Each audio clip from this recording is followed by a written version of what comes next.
Welcome to the Great Detectives of Old Time Radio from Boise, Idaho. This is your host, Adam Graham. If you have a comment, email it to me, box13@greatdetectives.net. Follow us on Twitter at Radio Detectives and become one of our friends on Facebook, facebook.com/Radio Detectives. Our listener support campaign continues. You can become one of our ongoing Patreon supporters at patreon.greatdetectives.net. But today our focus is on one-time contributions, which can be made in three ways. First, by submitting through PayPal. Just go to support.greatdetectives.net. Or you can send a donation with the Zelle app to box13@greatdetectives.net. Or you can mail me a check made up to Adam Graham, and it's P.O. Box 15913, Boise, Idaho 83715. That's P.O. Box 15913, Boise, Idaho 83715. During the listener support campaign, if you send along a donation of $20 or more, I'll happily send you one of my ebooks of your choice from those listed at support.greatdetectives.net.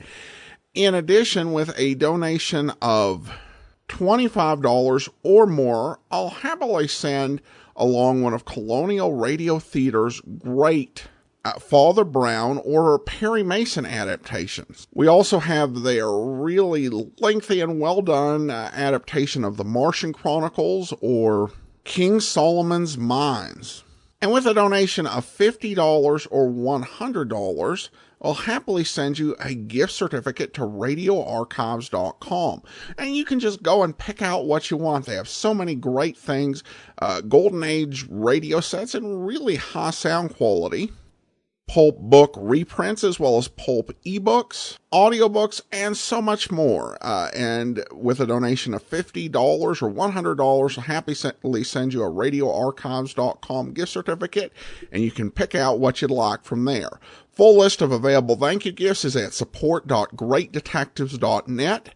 Now it's time for today's episode of Rocky Jordan. The original air date, April the 24th, 1949.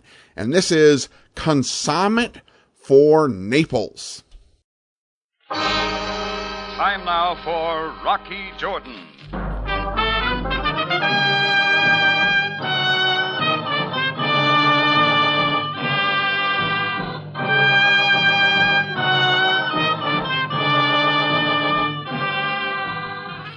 Not far from the Mosque Sultan Hassan in Cairo stands the Cafe Tambourine, run by Rocky Jordan. The Cafe Tambourine, crowded with forgotten men, alive with the babble of many languages. For this is Cairo, where modern adventure and intrigue unfold against a backdrop of antiquity. Tonight's story, Consignment for Naples.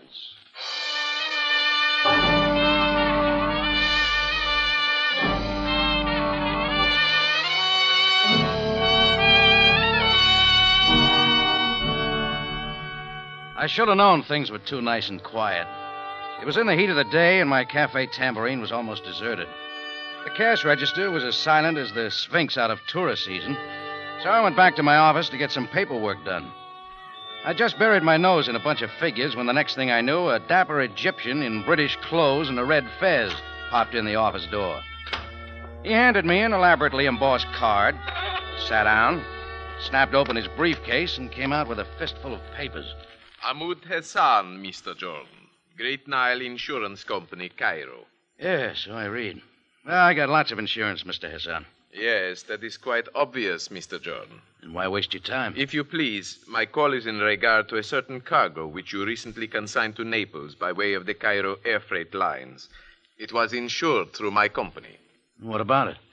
Mr. Jordan, do you not know that the plane carrying your cargo crashed near El Alamein 2 days ago? Come to think about it, I did read about a plane crash, but I didn't connect it up. Your cargo was completely destroyed by fire. Oh, so that's it. Well, hardly worth your bother, Mr. Hassan. Didn't amount to much. That is a matter of opinion. Sort of a thank you gift I was sending to a friend in Naples. Some cases of brandy dates. Mr. Jordan, what was in the cases is not our affair. My company has thoroughly reviewed the situation and decided to pay you in full for the loss. I have the check here. You are on the job. We prefer to have the matter settled quickly. Now, Hey, wait a minute. This check's made out for 500 pounds, $2,000. the full amount of the coverage. But I only shipped 5 cases. 150 cases, Mr. Jordan. Insured for 500 pounds. You need a bookkeeper. If you please, the figures are quite clear. Will you accept the check, Mr. Jordan? If that's the way you want it. Very well. Now, if you will sign these papers. Sure, anything to please. Here and here. Yeah. All right, what next, Mr. Hassan? That will be all. Here is your check. Thank you.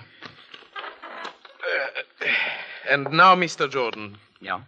understand I speak only for myself when I say that this has been the most disgusting affair in my experience. What? Just what are you talking I will not discuss it.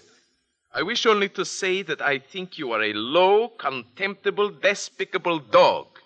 Good day, Mr. Jordan.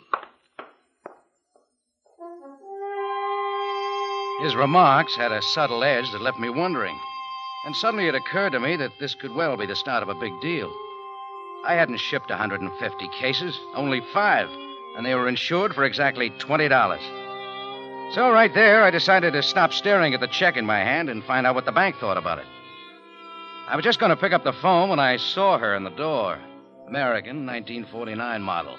Just the right lines from her smart shoes to the little feather in her hat.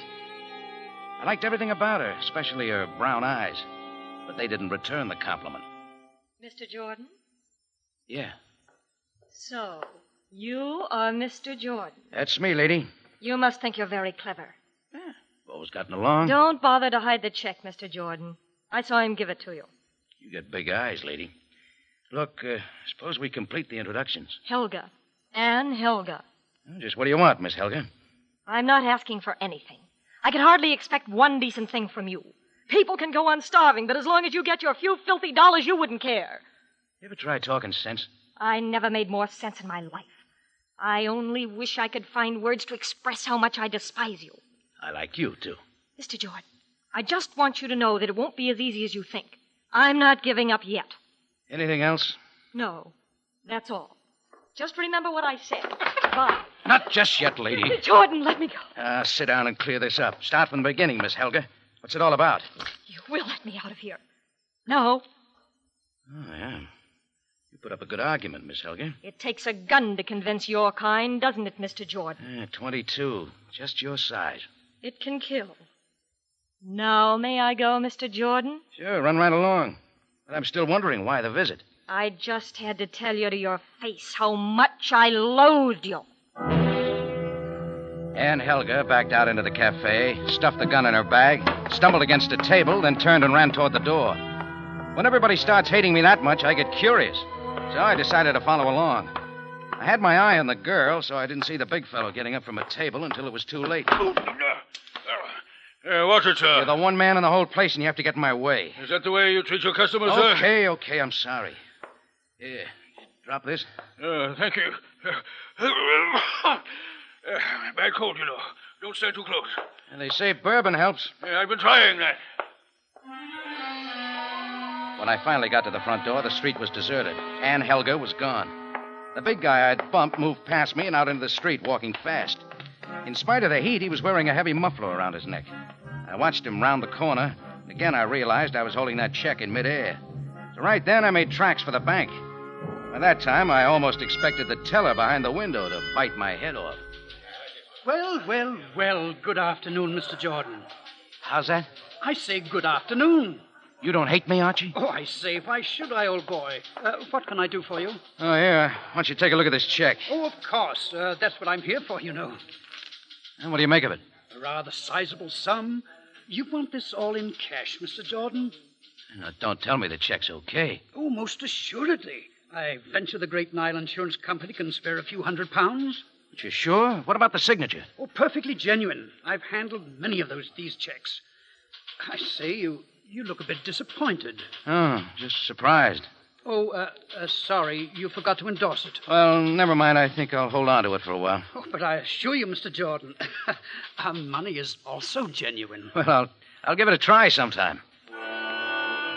The check was good, and that made even less sense. If somebody was promoting a new insurance racket, this was the smoothest job yet. Well, I figured the logical place to fill in some blank spaces was the office of the Cairo Air Freight Lines. So, 15 minutes later, I was talking to the man at the desk. Yeah, I remember you, Jordan. I shipped some cases of brandy dates out of here for Naples a couple of days ago. The plane crashed. I know all about it. So, what's it this time? You and the insurance company better get together. They paid me exactly 480 pounds too much for the loss. And you're complaining. A lot of people are complaining. Let's straighten it out. Look, Jordan, just leave me out of it. Okay, mister. Just as soon as you show the invoice for all that stuff with my signature. Think I haven't got it? I've been waiting for something like this. Look it over, Jordan.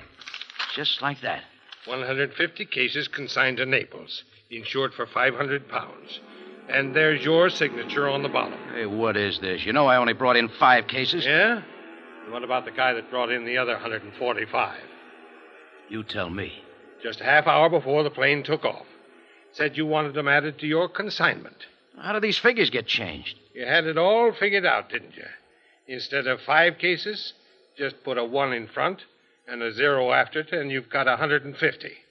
Fixed the insurance the same way. 0 after the 5, and you got 500 pounds. Saved you coming down and signing another invoice, he said. Just what did this guy look like? Big fella, gray hair, had a bad cold? No, a little ragged guy with red hair. No cold.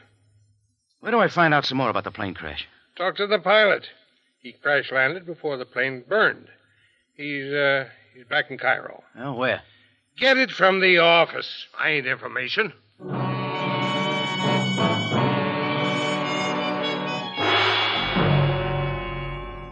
The man in the office didn't like me either.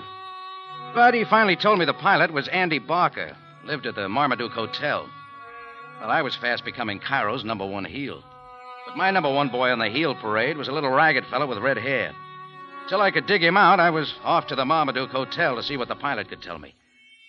The room clerk did a take when I asked for Andy Barker's room number, but he gave it to me. It took me a couple of minutes to get up a noisy elevator to the 3rd floor and then find Barker's room.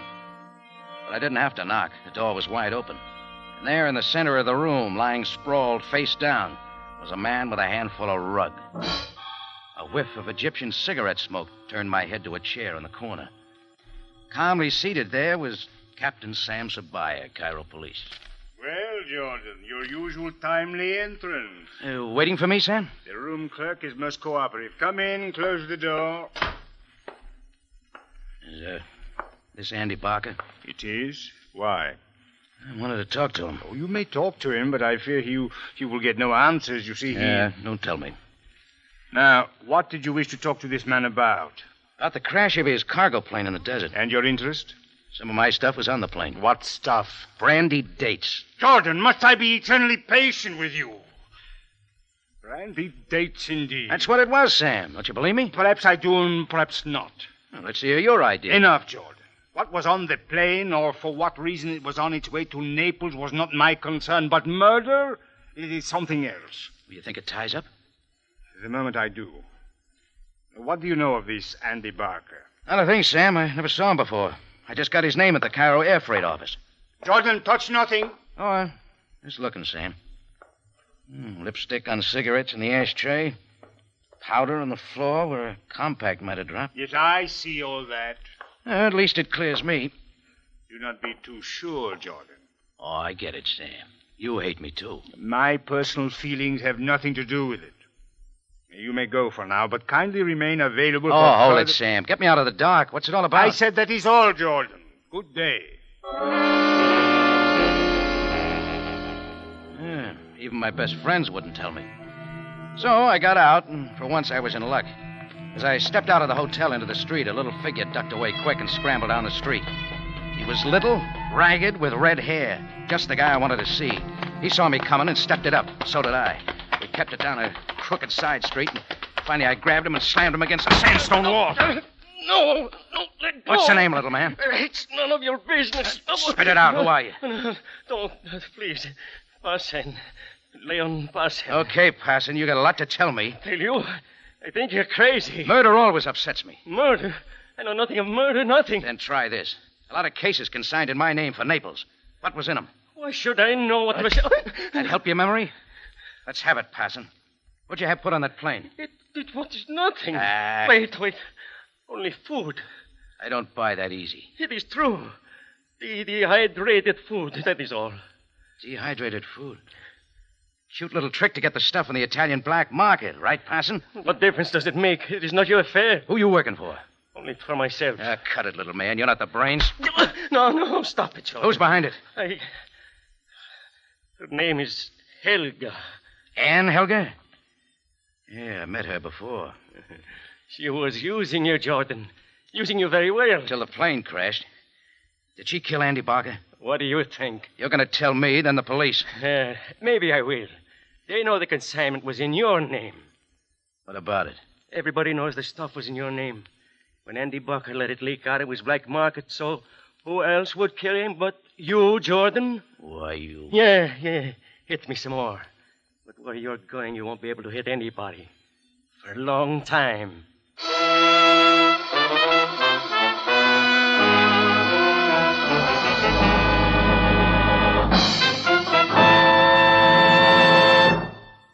You are listening to Consignment for Naples, tonight's adventure with Rocky Jordan. Every Sunday night on the Pacific Coast from 8 through 9:30, CBS brings you high adventure and thrilling mystery, designed to keep you absorbed in skillfully woven tales until the last surprising moment. Following Rocky Jordan, stay tuned for The Whistler. Then at 9, you'll enjoy Sam Spade and another exciting half hour. Take a voyage into mystery every Sunday night from 8 until 9:30.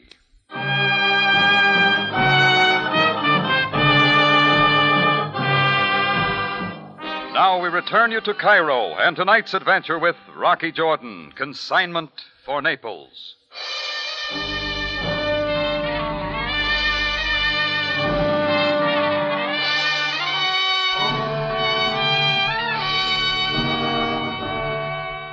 Naturally, I was the last to find out that my name was on a big shipment of dehydrated foods bound for the Italian black market.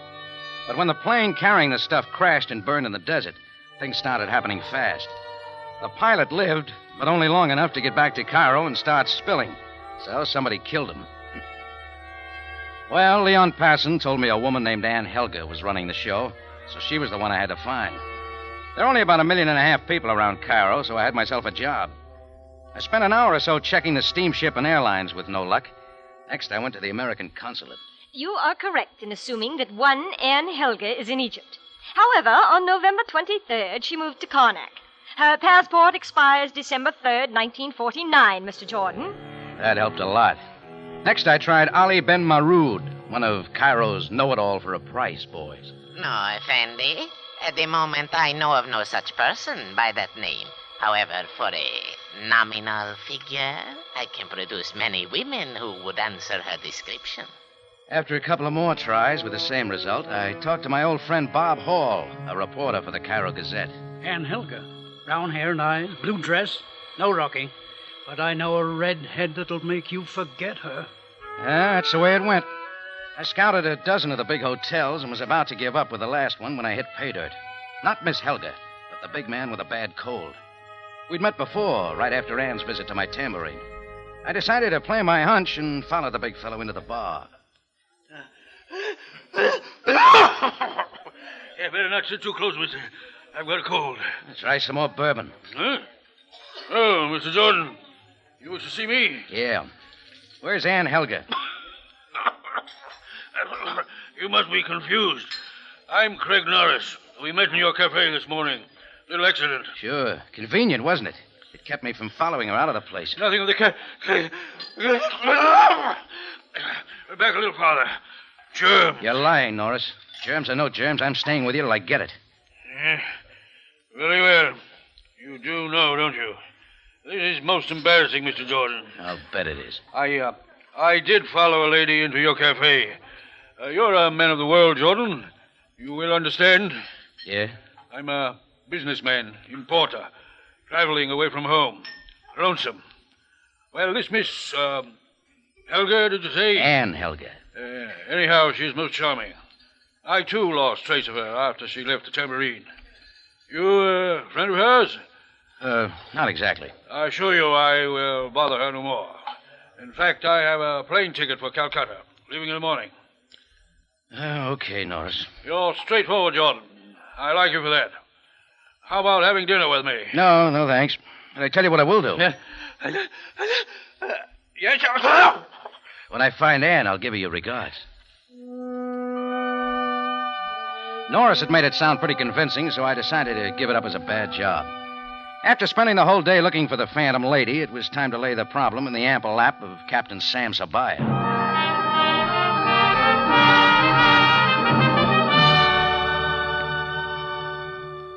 It was late when I got to headquarters, but Sam was there behind his desk sipping a hot cup of thick black coffee, Egyptian style. He seemed to be enjoying it more than he did me. Jordan, when I'm ready to see you, I will send for you. I want you to help me find a girl, Sam. American, smooth number, name's Ann Helga. Indeed, and for what reason? She's all tied up with that plane crash. Of course, and the branded dates. Now get this, Sam. That plane was loaded with dehydrated foods for the Italian black market. Somebody managed to add them to my consignment of dates. I had nothing to do with it. Most interesting. And about Miss Helga. She's behind the whole operation. So you see why I gotta find her. Of course, Jordan. However, I fear that I have priority on this woman. Why? There is strong evidence that she shot Andy Barker. The lipstick, cigarettes, powder on the floor. He was shot with a .22 revolver. No, you'll have to do better than that. Of course, Jordan, of course. You know, there is a witness who saw her enter Barker's room shortly before his death. Who's the witness, Sam? A most interesting character, short and ragged with bright red hair. Named Leon Passon? Jordan, you had nothing to do with this affair, and yet you seem to know everything. Nothing I haven't told you, Sam. Indeed. First I knew about the load on that plane was when the insurance company sent me a check this morning to cover the loss. Yeah, here's the check. Have a look at it. 500 pounds. Jordan, let me suggest that you spend the money very quickly. Why, Sam? A further investigation suggests that the plane Andy Barker crashed in the desert was carrying no cargo at all.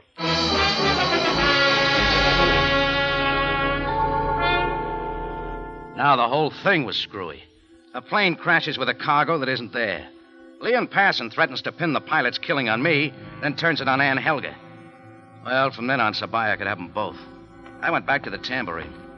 Chris had closed up long ago, so I let myself in the front way. And I went back to the office, figuring to put the check in the safe. I groped around for the door and flicked on the light. You keep late hours, Mr. Jordan. And there she was, the girl I'd turned Cairo upside down trying to find, Ann Helga, with a familiar .22 leveled at my belt buckle. I've been waiting a long time. Well, I'm flattered. I think you understand, Mr. Jordan. No, I don't. That gun, Ann. This is all wrong. And why? You fixed me up good planting that hot cargo in my name. I'm the fall guy, so why's the gun on me? It should be the other way around. I told you I wasn't giving up. Now, where's the food? I should know.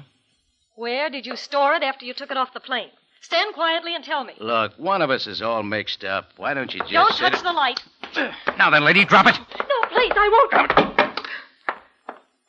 Just leave it there, Ann. Very well. Pick up the gun. Kill me with it. That would be so like you. You don't take care of yourself so good, Ann. You had a chance to shoot.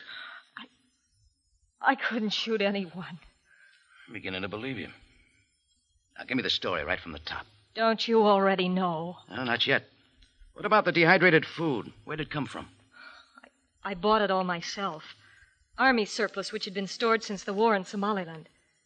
I'd hoped to get it to Italy.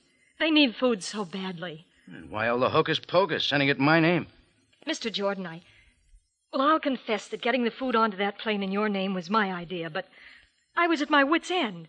Twice before I attempted to ship quantities of food through proper channels, and both times it fell into the black market.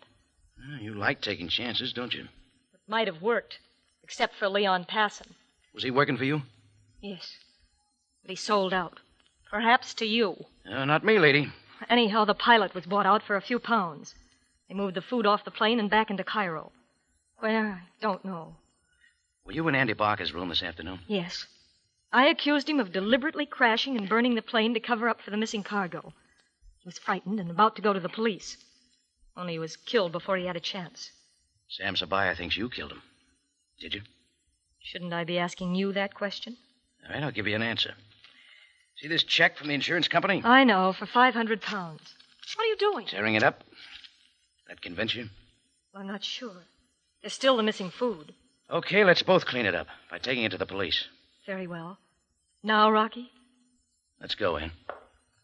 What about my gun? I'll leave it there. Oh, by the way, how'd you get in here tonight? I hid before closing time. Gotta tell Chris to be more careful. Oh, just a second. Ann, look out! The shots came in through the door glass. I rolled Ann to the floor, and 2 seconds later was up looking out into the dark. The light of a passing car caught the back of a running figure halfway down the block. I told Ann to wait there for me, and for the second time that day, I was off to the races. The guy was way up ahead of me, and the dark street swallowed him up. But a native card seller named Baragit down at the corner told me he'd seen somebody running toward the Sharia El Nar. When I got there, I flipped a paperboy a couple of piastres, and he pointed down to the docks along the Nile. He wasn't far ahead when I reached the docks. A lone riverboat was tied up in front of an old warehouse. I caught a glimpse of somebody ducking in a window. I counted 10 and went in after him. The moonbeam from a window played on a stack of cases along the wall. I didn't have to look any closer to know that they were full of dehydrated foods. I kept in the dark, trying to spot my little man, and then...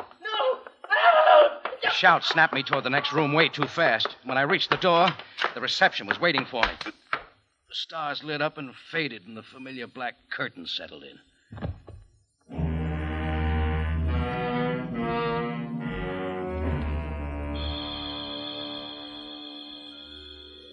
I don't know how long I was out, but when I opened my eyes, it was quiet again. A huddled figure lay 2 yards away, a knife still in his back. I took a quick look. It was Leon Passon. Then I noticed something else. The place was empty.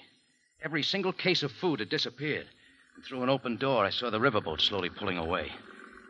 I pulled myself up and took just a couple of steps when my foot found something on the floor. I picked it up. It was a little metal tube about 2 inches long. When my nose caught the aroma, I had my last answer. That got me moving. The first thing I did was find a payphone and put in a call to the Tambourine. I waited a long time for an answer.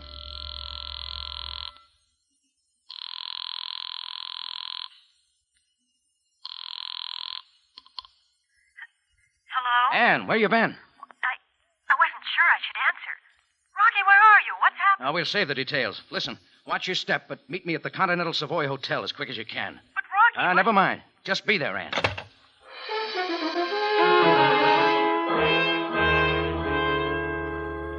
In less than 20 minutes, I walked into the lobby of the Continental Savoy, and Ann Helga was there waiting for me.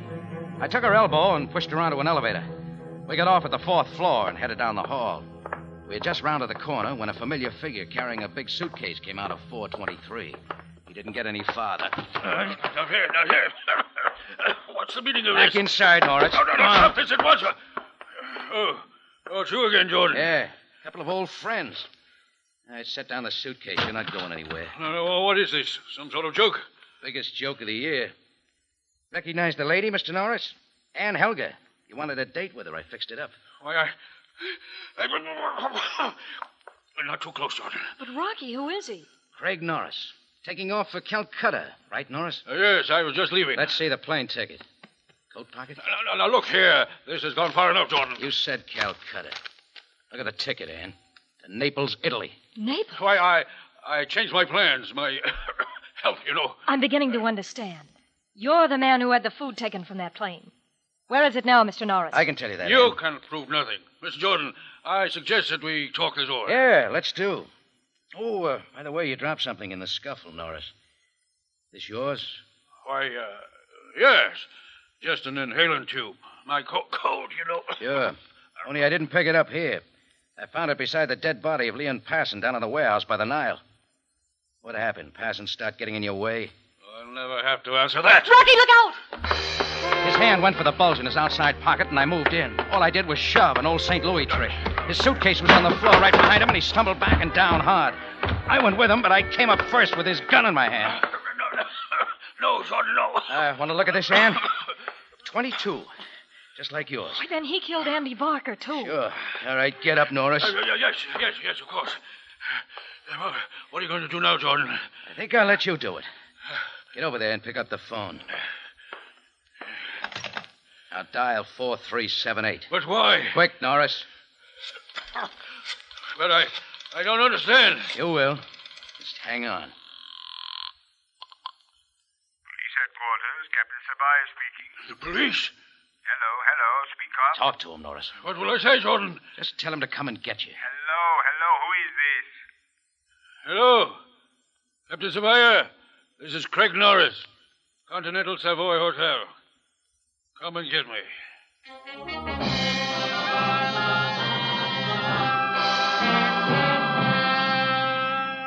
Sam made it in a hurry. Well, this time he saw a lot of things my way.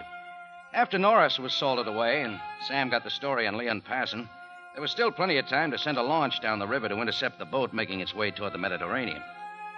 And with some extra help, Ann Helga finally got her cargo through to its rightful destination in Naples. Me, I only got one thing. That's all.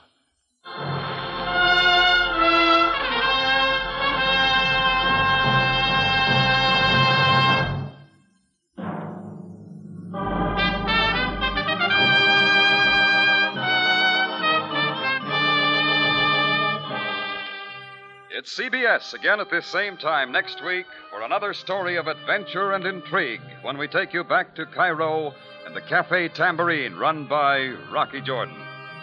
Jack Moyles plays the title role, with tonight's story based on an idea by Bernard Gerard and written by Gomer Cool and Larry Roman. Rocky Jordan is produced and directed by Cliff Howell with original music by Richard Arant.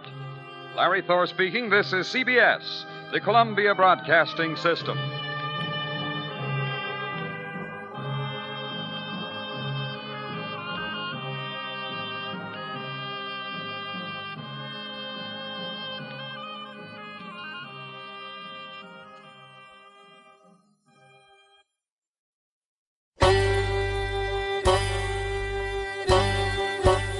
Hi, this is Andrew from OTRWesterns.com. I wanted to invite you to come take a look at our site where we put out podcasts of old-time radio westerns. Check us out at OTRWesterns.com. You're listening to The Great Detectives of Old Time Radio with Adam Graham. Now let's get back into the show.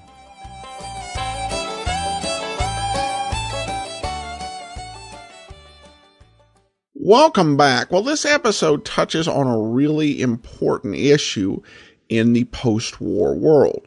Because one of the big challenges, I think, well, everyone knows about the Cold War, but one of the big challenges of that post-war world beyond the Cold War was the humanitarian issue of helping Europe rebuild. And this required a lot of humanitarian relief.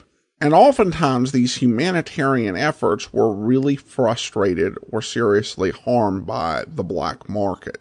Not just in food, but also in medicine. It was one of the key plot points of the movie The Third Man, of how black market medicine made it to people in Europe, and the results were just extreme amounts of suffering. And so a lot of stories in the era would feature villains or crimes centered around that, because it framed the reality that the black marketeer of this era was not some lovable rogue or someone who was just pushing it up against a bureaucratic standard, but often was doing some real harm to people in need or profiting off the suffering of others. All right, well, listener comments and feedback now, and I have a comment from Jay by email regarding Portrait of Rocky. And Jay writes, I'm really enjoying Rocky Jordan, including especially Portrait of Rocky. I admit I was skeptical about Ali Ben Seamus's mirror image vision disorder, but a quick check on the internet confirmed that this actually exists and has been known since the 1800s. The notion that Rocky's face is so unsymmetrical that only someone with this disorder would recognize his portrait is a little hard to swallow. A fun episode in any case, and I certainly agree that it would be great to hear Mr. Ben Seamus again. Thanks so much for the comment, Jay. And it is maybe a little bit far-fetched. I think it does take advantage of the fact that we can't see Rocky, and so our image of him is just what we imagine him to be. And saying, just imagine the face is really asymmetrical, and I guess seeing if our imaginations will stretch that far. But again, thanks so much for the comment. That will do it for today. Join us back here tomorrow for Boston Blackie. And next Wednesday, it'll be another episode of Rocky Jordan. In the meantime, I do want to encourage you can support our listener support campaign, support.greatdetectives.net. For a donation of $100 or more, we'll happily send you a digital copy of either Poirot's Finest Cases or more of Poirot's Finest Cases of BBC audio drama adaptation starring John Moffat. Poirot's Finest Cases will give you 8 full cast adaptations of Agatha Christie books. More of Poirot's Finest Cases features 7, so it's really a lot of Poirot to listen to, and we'll happily send it along with a donation of $100 or more. A full list of available thank you gifts at support.greatdetectives.net. But that's all for now. Send your comments, box13 at greatdetectives.net. Follow us on Twitter at Radio Detectives, and become one of our friends on Facebook, facebook.com/Radio Detectives. From Boise, Idaho, this is your host, Adam Graham, signing off.